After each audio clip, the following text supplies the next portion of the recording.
네, 할렐루야. 자, 앞들 한번 인사하겠습니다. 오늘 또 주님이 잘해 주십니다. 오늘 또 주님 잘해 주십니다.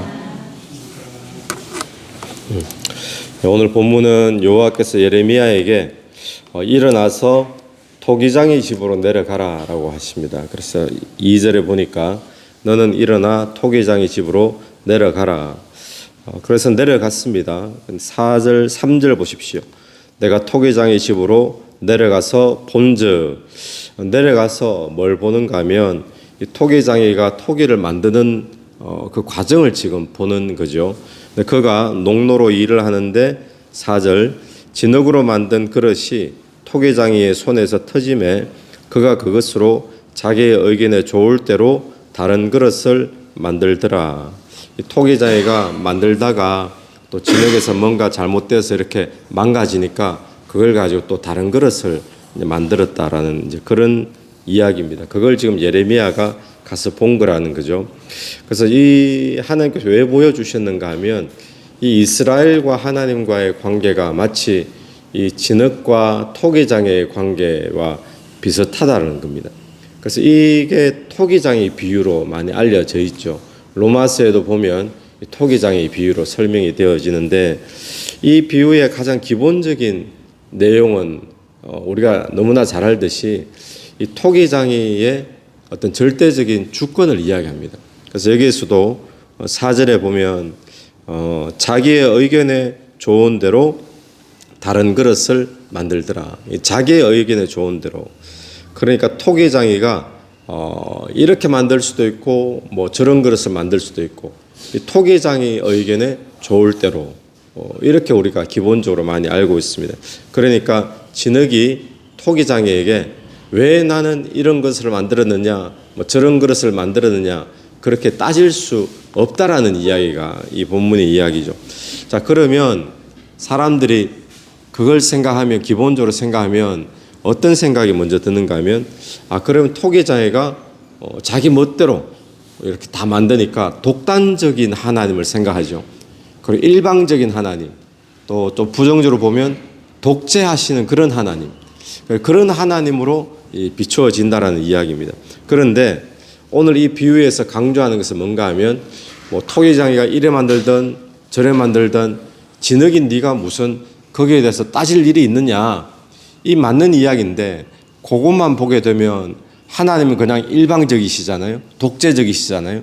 그런데 토기장의 비유에서 우리가 많이 놓치는 중요한 것 한 가지는 무엇인가 하면 하나님은 독재적으로 막 하시고 이 진흙은 그냥 이용만 당하고 그게 아니라 이 토기장의 비유에서는 이 부정적인 그런 모습이 강조되어지는 것이 아니라 토기장이가 자기의 의견에 좋을 대로 또 자기의 어떤 마음대로 하는데 그것이 누구를 위해서 그렇게 하느냐, 그 마음대로 하고 독단적으로 하는 것이 우리를 구원하기 위해서 하나님의 백성 유익을 위해서 자기 뜻대로 자기 마음대로 그렇게 하는 거지 그냥 우리가 흔히 생각하는 부정적인 독재적으로 그렇게 이용되는 것이 아니다라는 것을 우리는 이 비유에서 기억을 해야 된다는 겁니다.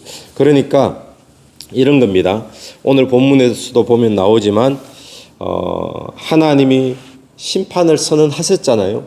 근데 심판을 선언하셨다 할지라도 그 백성이 회개하면 하나님께서 심판을 거두겠다, 은혜를 베푸겠다, 지금 이런 이야기가 강조되어지는 거예요. 그러니까 이런 겁니다. 하나님이 너는 심판당한다, 심판이 계획되어졌고 선언되어졌지만 그러나 회개하고 돌아오면 하나님이 심판을 거두고 회복을 주시는데 거기에 대해서 누가 이렇게 말할 수 있어요. 왜 하나님이 뭐 이랬다 저랬다 하십니까? 그때 하나님의 대답이 뭘까요? 내가 토기장인데 내 뜻대로 하는데 네가 거기에 대해서 무엇을 힐문하느냐, 왜 따지느냐, 그런 비유가 지금 토기장의 비유의 핵심이라는 겁니다. 아멘이시죠? 예, 그러니까 이 비유를 통해서 우리에게 주시는 것은 7절부터 보십시오. 7절부터 내가 어느 민족이나 국가를 뽑거나 부수거나 멸하라 할 때에 만일 내가 말한 그 민족이 그의 악에서 돌이키면, 자 7절에 보니까 어느 민족, 국가 뽑거나 부수거나 멸할 때, 근데 그 민족이 그 악에서 돌이키면 내가 그에게 내리기로 생각하였던 재앙에 대하여 뜻을 뭐라고요? 돌이키겠고. 그가 돌이켜 돌아오면, 회개하면 하나님이 돌이키시겠다. 또 9절에 내가 어느 민족이나 국가를 건설하거나 심으려 할 때 만일 그들이 나보기에 악한 것을 행하여 내 목소리를 청조하지 아니하면 내가 그에게 유익하게 하리라고 한 복에 대하여 뜻을 돌이키리라. 완전히 반대되는 이야기죠. 하나님 왜 저 사람 멸하기로 했잖아요. 부수기로 했잖아요. 그런데 하나님 왜 안 부수고 놔둡니까? 저들이 회개했거든요. 거기에 대해서 하나님이 내가 통일장인데 내 뜻대로 내 의견에 좋을 대로 하는데 왜 너가 거기에 대해서 따질 수 있느냐. 그게 통일장의 절대 주권을 나타내는 거지. 그냥 자기 마음대로 자기 뜻대로 그래서 막 밑에 있는 사람 힘들고 그런 독재를 이야기하는 것이 아니다라는 겁니다. 자, 그러면 오늘 이 7절부터 이 10절까지 말씀에서 반복되어지는 것 중요한 말은 어떤 말인가 하면 돌이키면 돌이키겠고. 여러분 오늘 또 하나님은 어떤 분이신가? 하나님이 심판을 계획하셨고 또 심판을 선언하셨고 또 심판이 계획되어져 있는 그런 상태라 할지라도 누구든지 그 백성이 하나님께로 회개하고 돌이키면 하나님은 언제든지 그 심판을 물을 수가 있는 분이라는 거예요.